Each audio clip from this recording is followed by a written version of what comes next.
Hello guys. आप सबका स्वागत है मेरे इस नए वीडियो में। आज हम बात करने वाले हैं बॉटनी यानी कि बायोलॉजी की एक शाखा जिसमें हम अध्ययन करते हैं वनस्पति या पादप का, उनकी नामकरण कैसे किए जाते हैं और उनका नाम किस ढंग से लिखा जाता है और वो किस प्रजाति या वर्ग या फाइलम से आते हैं, इन सब की हम बात करने वाले हैं इस वीडियो में। चलो स्टार्ट करते हैं। जैसा कि मैं बता ही चुका हूँ कि बॉटनी बायोलॉजी की एक शाखा है जिसका अर्थ वनस्पति विज्ञान है, जिसके जनक थ्योफैक्टस थे। बॉटनी का ये जो प्रारंभिक स्टेज था, ये हमें नामकरण हिस्टोरिया प्लोटोरम थी थ्योफैक्टस की, उसमें इसका उल्लेख मिलता है। तो वहाँ से हम लोगों ने इसका अध्ययन चालू किया था।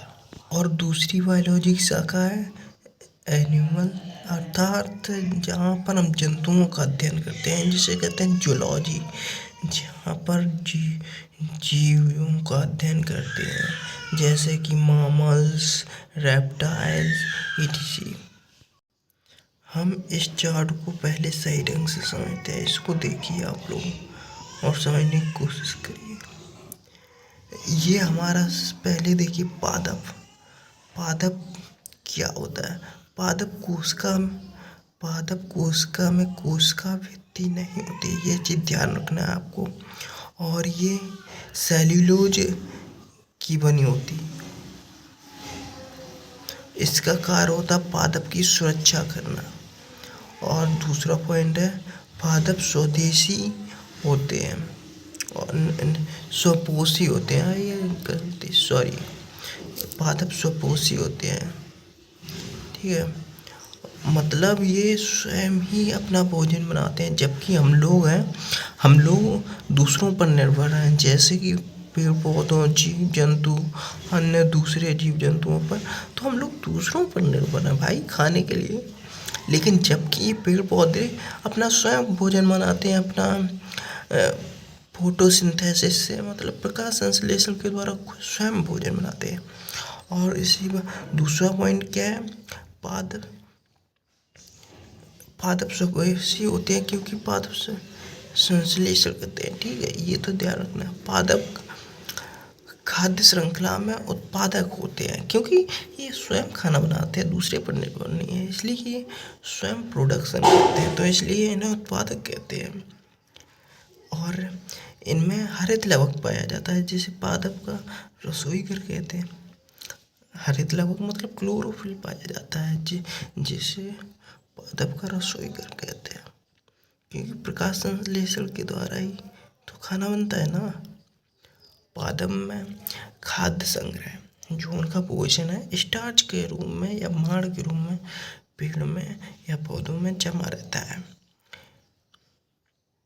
इसी स्टार्च को क्लोरोप्लास्ट कहते हैं। अब ये पेड़ पौधों की भोजन बनाने की प्रक्रिया है। जब कार्बन डाइऑक्साइड और जल, मतलब कार्बन डाइऑक्साइड पेड़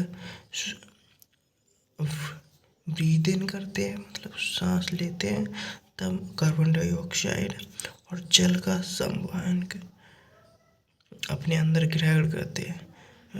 फिर उसके बाद प्रकाश पत्तियों से हरित लवक के द्वारा इसका प्रकाश संश्लेषण होता है, जिसके द्वारा भोजन बनाती हैं पत्तियाँ, और उसमें से भोजन स्टार्च के रूप में इकट्ठा होता है, जो ये स्टार्च, ये भोजन, और फिर ये ऑक्सीजन निकालता है, ब्रीथ आउट करता है ऑक्सीजन। तो इस पूरी प्रोसेस को हम कहते हैं एनाबॉलिक रिएक्शन। ये हमारी रिएक्शन कौन सी? एनाबॉलिक।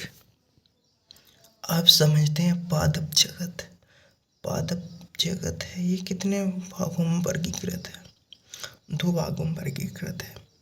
पहले तो अपुष्पोद्भिद, अपुष्पोद्भिद मतलब क्रिप्टोगैमस, और ये है फेनरोगैमस। पुष्पोद्भिद और अपुष्पोद्भिद जिनमें फूल पत्तियां ये सब पाए जाते हैं वो पुष्पोद्भिद होते हैं, जिनमें नहीं पाए जाते वो अपुष्पोद्भिद होते हैं। अर्थात ये अपुष्पोद्भिद पौधे ये स्टार्टिंग पौधे हैं, ये प्रारंभिक पौधे हैं। यहाँ से पेड़ पौधों का प्रारंभ